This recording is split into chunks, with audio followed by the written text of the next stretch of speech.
Shalom, damai di hati, Assalamualaikum warahmatullahi wabarakatuh.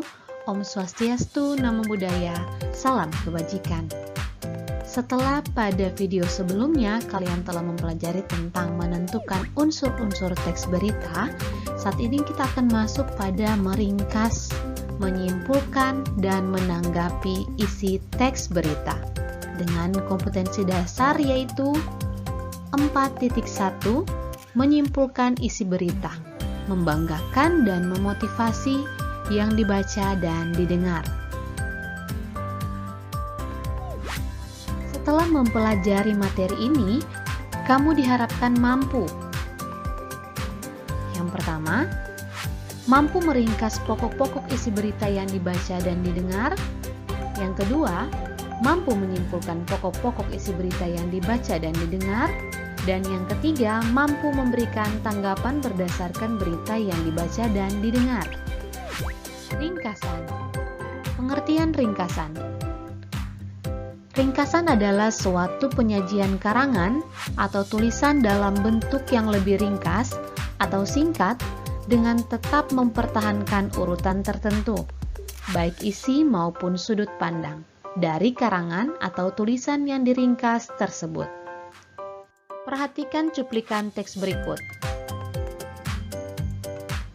Teks tersebut merupakan ringkasan dari berita tentang kondisi pelabuhan Merak menjelang Lebaran. Berikutnya juga adalah teks lengkapnya.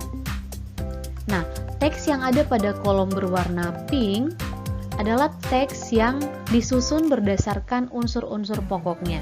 Sebagaimana yang telah kita ketahui, bahwa unsur-unsur berita dapat kita pahami dengan cara mengajukan 6 pertanyaan, yaitu 5W1H atau adik Simba, yaitu apa, di mana, kapan, siapa, mengapa, dan bagaimana.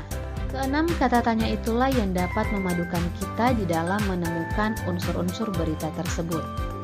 Pentingnya mengetahui unsur-unsur berita itu akan memudahkan saat meringkas berita. Nah, berikut adalah langkah-langkah meringkas berita. Yang pertama, mendengarkan atau membaca berita. Yang kedua, mencatat pokok-pokoknya atau adik Simba. Dan yang ketiga atau yang terakhir, menyampaikan kembali secara lengkap dan ringkas. Kesimpulan. Kesimpulan adalah pernyataan yang diambil secara ringkas dari keseluruhan hasil pembahasan atau analisis. Dengan kata lain, kesimpulan adalah hasil dari suatu pembicaraan. Kesimpulan menjadi bagian yang sangat penting dari setiap karya tulis ilmiah. Perhatikan pernyataan berikut. Berita tersebut menyampaikan informasi tentang padatnya pelabuhan Merak oleh truk-truk pengangkut barang non-sembako pada 10 hari menjelang Lebaran. Pernyataan tersebut merupakan contoh kesimpulan atau suatu informasi.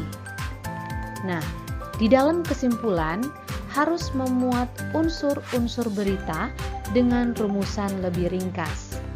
Dengan demikian, kesimpulan tentang isi berita harus memanfaatkan ringkasan kamu yang sebelumnya. Nah, ini ringkasan yang sebelumnya. Pelabuhan Merak dipadati oleh truk-truk pengangkut barang non-sembako pada 10 hari menjelang Lebaran, Sabtu 15 November. Kondisi tersebut disebabkan adanya larangan melintas bagi truk non-sembako pada tanggal 21 sampai 25 November. Itu adalah pernyataan ringkasan pada slide sebelumnya. Tanggapan. Tanggapan merupakan sambutan terhadap suatu ucapan. Perhatikanlah pernyataan-pernyataan di bawah ini. A. Saya kira informasi yang disampaikan berita itu cukup akurat karena isinya tidak jauh berbeda dengan informasi-informasi yang disampaikan sumber berita lainnya. B. Informasi yang disampaikan berita tadi malam masih diragukan kebenarannya. Setelah saya cross-check dengan berita dari sumber lainnya, ada yang berbeda, terutama di dalam penyampaian informasi jumlah korban. Jumlah korban tidak sebanyak dengan yang diinformasikan dalam berita itu. C. Bahasa yang disampaikan berita itu cukup jelas. Sebagai pendengar, mudah untuk memahami informasi yang disampaikan penyampai berita. Ketiga contoh tersebut sebagai tanggapan terhadap isi berita. Isinya bisa berupa kritik atau komentar. Nah, berkaitan dengan pemberitaan, aspek yang ditanggapi bisa berkenaan dengan isi beritanya atau kebahasaannya. Contoh, A dan B merupakan tanggapan yang berkaitan dengan isi, sedangkan C berkaitan dengan aspek kebahasaannya. Pembahasan kita telah selesai. Semoga kalian sudah memahami bagaimana meringkas, menyimpulkan, dan menanggapi isi berita. Dan untuk menguji pemahaman kalian, perhatikanlah tugas berikut. Temukanlah berita dari media cetak, elektronik, ataupun internet. Pilih salah satu saja. Selanjutnya, buatlah ringkasan, kesimpulan, dan tanggapan kamu yang berkenaan dengan informasi atau berita tersebut. Silakan dicatat di buku tugas kalian, kemudian dikumpulkan tepat waktu.